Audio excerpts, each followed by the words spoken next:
La deuxième édition de la marche des 10 %, c'est une marche qui aura lieu cet après-midi pour dénoncer les injustices vécues par les personnes handicapées et leurs proches. On va retrouver Richard Guillemette, qui est le fondateur de ce mouvement citoyen Handicap Québec, qui organise et qui est derrière cet événement-là. Monsieur Guillemette, dites-moi un peu pourquoi c'est seulement le deuxième anniversaire, là? Pourquoi cette marche? Quel est le but de cet événement?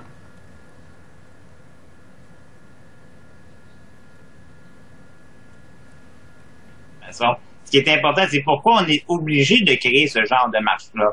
Parce qu'il faut bien comprendre que c'est pas un festival, c'est une marche pour dénoncer les injustices que les personnes handicapées au Québec vivent. Souvent, la population n'est pas au courant de ça, mais les personnes handicapées sont très mal aidées par le gouvernement du Québec. Bref, on est laissé de côté. Souvent, j'aime dire qu'on est des citoyens de deuxième classe, M. Masson.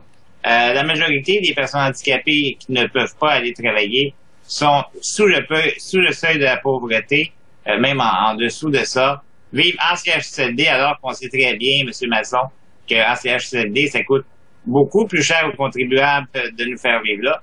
D'après le ministre et l'ex-ministre Hébert, il disait que ça coûtait 90 000 $ pour héberger quelqu'un comme moi en CHSLD, alors qu'aujourd'hui, tout ce qu'on offre à une clientèle comme moi, c'est 44 heures par semaine à 12 $ l'heure.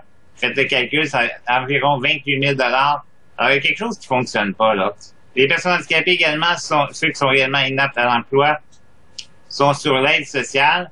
On pense que ces gens-là ne devraient pas être sur l'aide sociale, ou du moins ne devraient pas être régis comme les gens qui sont assistés sociaux. Je donne un exemple, M. Masson. Une personne comme moi qui est mariée avec une travailleuse sociale, dont une dame qui travaille, perd tous ses revenus et tous ses avantages, s'il y a avantage à être sur l'aide sociale. Donc, les gouvernements du Québec, depuis que j'ai la conscience, et Dieu sait que la conscience, je l'ai eu depuis longtemps, n'aident pas les personnes handicapées, et ne les ont jamais aidés. Pourquoi, M. Masson? Parce qu'on n'a pas de pouvoir de se rassembler, tout le monde ensemble. Aujourd'hui, oui, on va se rassembler. Cependant, on ne sera pas 3000, vous comprenez? Oui. Qu'est-ce que ce serait s'il y avait un vœu à exaucer, une chose à faire qu'un gouvernement pouvait faire tout de suite pour améliorer votre sort? Qu'est-ce qui aurait le plus d'impact? Quelle est cette mesure ou ce geste? Écoutez, je pense que le gouvernement du Québec doit absolument retirer les personnes handicapées réellement inaptes à l'emploi de l'aide sociale. Je pense que le gouvernement du Québec doit donner des ordres clairs au C3S du Québec en leur disant que les personnes handicapées ne doivent plus être en CHSLD et d'attribuer ces fonds-là directement à la personne, comme ça se fait en Suède et à d'autres endroits. Faut pas oublier, M. Masson, aussi l'accessibilité universelle. Comment serait-il que dans toutes les grandes villes des États-Unis et même du Canada qu'on puisse utiliser le métro, et ça en tout temps, partout, et qu'ici, il y a à peine 6 ou 7 stations?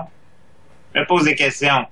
C'est intéressant parce que vous avez dit à un moment donné, attendez-vous pas à ce qu'on soit une foule là parce qu'il y a des difficultés même de s'y rendre. C'est ce que vous venez de nous décrire. C'est où, c'est quand et dans le fond, ce que vous voulez, c'est être le plus visible possible aujourd'hui. Ben écoutez, puis en plus, vous nous offrez une belle tribune. Je vous remercie beaucoup, Mme Desfoy. Effectivement, aujourd'hui, on se rend compte, on demande à toute la population, vous êtes handicapé ou pas, c'est pas important. Venez à l'angle Chérier, avenue du Parc, au Parc La Fontaine. On va marcher 3 kilomètres ensemble, vous allez apprendre à nous connaître. Et chose importante à dire, n'oubliez pas, les personnes handicapées ne font pas pitié. C'est pas, on veut pas de générosité, ça n'a pas rapport avec ça. Cependant, on veut que le gouvernement du Québec pense à nous comme il pense à tous ses autres citoyens, ce qu'il ne fait pas. Alors, on rappelle à quel endroit vous vous donnez rendez-vous? Angle Chérier, avenue du Parc La Fontaine, au Parc La Fontaine, bien sûr. On va se diriger au bureau du premier ministre du Québec à Montréal. On sait qu'il n'est pas là, c'est symbolique. Et j'aimerais vous dire aussi que j'ai un Daniel, un ami qui est du Mouvement Citoyen Handicap Québec, qui fera une vigile toute la nuit, et donc de 4 heures, de 16 heures cet après-midi jusqu'à 4 heures du matin. Il sera planté avec son fauteuil roulant devant le bureau du premier ministre en solidarité avec tous les gens qui sont décédés jusqu'à présent, qui n'ont jamais pu vivre, mais qui n'ont seulement qu'existé. Alors, Daniel sera là toute la nuit. Très bien. Mais Monsieur Guillemette, merci beaucoup d'avoir pris le temps de nous parler ce matin. Alors, votre rendez-vous, donc, Cherrier, La Fontaine, à compter de, est-ce qu'on a dit l'heure? 9h30, je crois, vous dites? À compter de 1h30. 1h30.